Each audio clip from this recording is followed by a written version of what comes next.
Volcker gets celebrated and Arthur Burns gets panned. It's context. Context. I totally agree.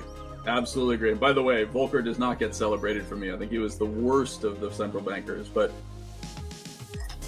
I love the people who simultaneously bemoan the U.S. leaving the gold standard, which he was instrumental in, will then turn around and point to him as the greatest of the central bankers for hiking interest rates in a totally inappropriate fashion to fight inflation that he himself was creating in the late 1970s. By the way, the fact that we have Jerome Powell doing almost exactly the same thing to a claim from almost the exact same people, right, who want to believe that the answer is some form of punishment for our sins, that we engaged in manipulation of the interest rates by taking them too low from the period of 2008 until 2020. Now we need to engage in the reverse sin, but it doesn't really feel like the reverse sin to them because this is totally normal. And let's give them a Nobel Prize. Yeah, let's make them a Nobel laureate. Let's give them a Nobel Prize. Housing market, housing market, 2007, 2000. I see no problem in the housing market. That's a Nobel laureate. Anyway. The great irony, though, Hugh, is that there really wasn't anything wrong with the housing market. There was something terribly wrong with the financing market. The mortgage market had something JP Morgan pulled collateral from the system. Correct. And and it's always collateral. The 70s inflation. In my interpretation of the 70s inflation, first of all, inflation is a monetary phenomenon. It needs the manifestation, the rise and rise of. It's like you've got to pump air, or you've got to pump dollar air into the fictional wallet, which is because the outflow is all these goods and services, which are, if they're rising 10% a year, then you need 10% more dollars going in, right? And what they were neglecting was the dollar creation from the overseas community, what I call the non-sovereign euro dollar creation, which was not bounded by regulation and wasn't bounded by minimum capital standards, and was feeling frisky. And I was going, oh, this is a license to print money. And the Fed, being a domestic banking regulator, just didn't seem to be aware of it. And so to my mind, and of course it was Brazil was the China back then, but the massive and emerging markets used to be all about Latin America. And we used to talk about, Brazil, the future. Yeah, Brazil, the country of the future, and always will be. Yes. No, remember. Again, people just beware, because Mike and I have been there, done it. Cultural, positive prejudice or otherwise. It was those Mexicans, they just work damn hard. They're different from us. They're real worker. It's the same thing I hear now with the Asians. They just save more. No, it's a contrivance. It's contextual. Anyway, so Mike, the ETFs, and because you've had a lot to say about the vanguards and stuff, you just said intrinsically for the real folk, making an allocation, dollar averaging, not paying the rent seekers too much, you support and you applaud that. So where do you get to the point where you then go, yeah, but where's your but? Yeah, so the but, unfortunately, is in a dynamic of the tragedy of the commons, right? So under the framework that exists, in which I can't turn around and say, hey, you should be really paying active managers for tremendous amounts of alpha, right? Under the model that I operate, in which passive contributes to this bias towards momentum, it contributes towards this bias towards large cap stocks because of fundamental misunderstandings about frictions that are created between differences in market capitalization and liquidity.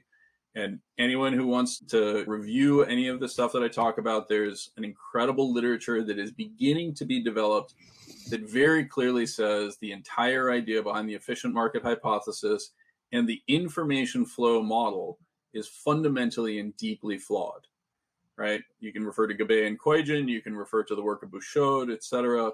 These are all, the literature is exploding even as the world is dominated by 1950s, 1960s thinking in terms of the institutional infrastructures that are offered to people.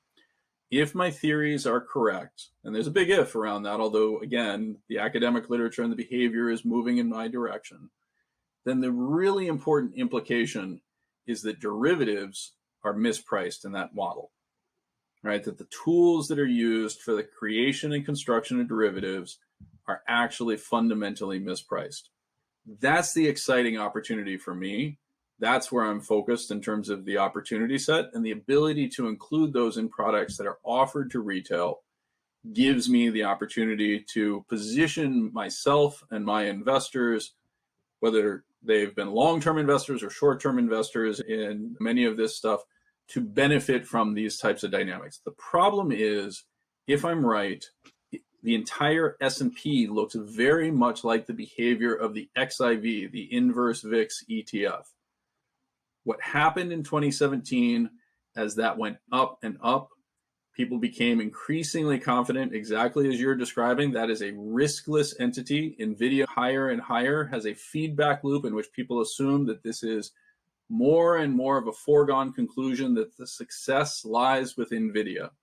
Right? That's actually being created by a mismatch in the liquidity dynamics, where the largest buyers of NVIDIA are actually the BlackRocks and Vanguards, who apply no thought process to it, simply following it on a market cap weighted basis. As the market cap goes higher, they allocate more and more of the marginal capital. Yeah. And other people follow along with that because they do want to be involved with the future. We all want to own land in central Rome.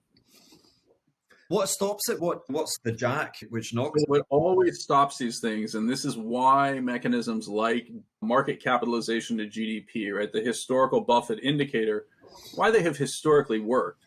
Withdrawals are always going to be a function of asset value. Contributions are always going to be a function of incomes. And you mention a world which we are savings rich, right? We are accumulating resources. Eventually you get to the point at which the withdrawals exceed the contributions. And if under almost any model that can be run, that becomes violent in its unwind. Mike, tell me. That's the opportunity. I hear that. I was writing again today and just talking about, it would seem the yin and yang, we invent belief systems. People need to invent belief systems. And a belief system has an iconic adulation of a god. But for every god, you need a devil. And the wave between them is this notion of fear, which seems to guide behavior. Yeah. Is there any record of periodic fear coming in and disrupting the fund flow for the vanguards and stuff? If we go back and we look at those moments like COVID, and we look at the moments of kind of 2018 when Jay was in his first installation of trying to hike rates, and then he got a 20% decline in the S&P and he pulled back. And of course, you can go back further periodically, little crisis. Is there a hidden indicator that shows a kind of a fear distress level where people stop sending the checks, or it's just a smooth function, it comes what may? So the quick answer is yes, there are a few examples. And I would highlight events like the August 2015 flash crash in U.S. equity markets that is ostensibly tied to the devaluation of the Chinese yuan. Right, the Chinese yuan devalued on August 12th. Yep. U.S. equity markets collapsed on August 24th. Either the news came over on a junket from China and the slowest possible information flow that ever occurred, or something else actually happened. And if you actually dig into the dynamics of what happened on August 24th, 2015, it appears that Vanguard attempted to rebalance a series of funds selling U.S. equities and buying international bonds. Similar dynamics can actually point to the behavior around the flash crash in May 2010. And by the way, those dates are actually somewhat suspicious because Vanguard used to rebalance its target date funds every 5 years. Right, on 5-year increments. Today, it does so on a continuous basis. All those types of modifications effectively just buy you liquidity and time. If I make lots of small adjustments, I reduce the impact of those types of things, those types of events, right? But it just camouflages effectively the scale components. And I would highlight that similar dynamics occurred in the change in market index construction from market cap weighted prior to 2004 to float weighted after 2004, right? Prior to 2004, when money would flow into a Vanguard index fund, it would try to buy twice as many shares of Microsoft as were actually available.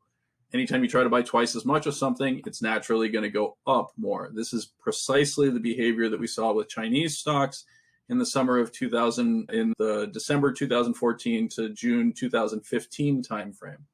So we've seen these types of dynamics, and I just emphasize for people, the world's scariest thing that I heard coming out of the COVID events was the observation from Vanguard that less than 1% of their clients tried to sell.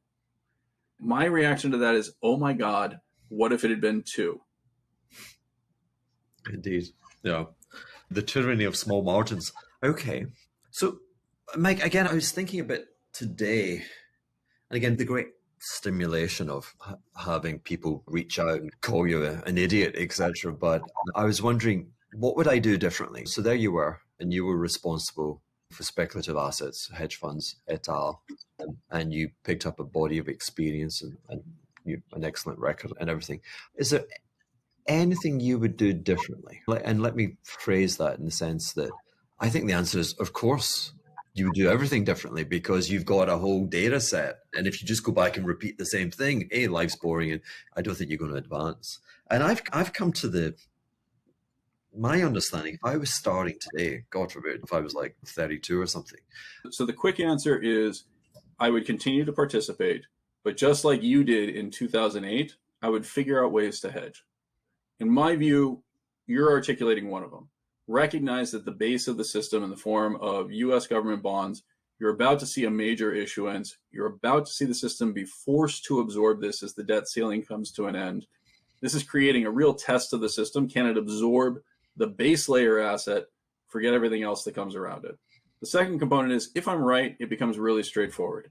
Options are mispriced because the models in which they operate, this idea of drift, this idea of frictionless markets on which things like put-call parity and risk-neutral arbitrage are framed, are fundamentally flawed, right? You cannot simultaneously have inelastic markets and have risk-neutral arbitrage pricing. It doesn't exist.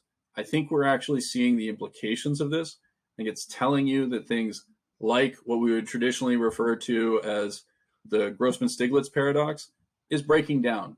The simple reality is we have a model in which the system relies on the idea that the vast majority of people are actively setting prices, right? We have a model in which the idea is that people are actively setting prices and it's an information flow dynamic. I just don't think that's true anymore. So there you have it. Squiz, the screen starts to distort because we're losing Mike into the Patreon members only zone. I'd so love for more of you to join us on Patreon. We're recording, we're just letting the camera roll. And so I wouldn't wish for you to miss out. And also for the first 1,000 members, we are offering full access to me on a WhatsApp messaging system where you can hit me if you're looking for mentoring, if you're confused. I can't give investment advice, but I can give you asset capitalist wisdoms, the things that I've learned over the journey, licking the razor's edge. Hey, become an asset capitalist.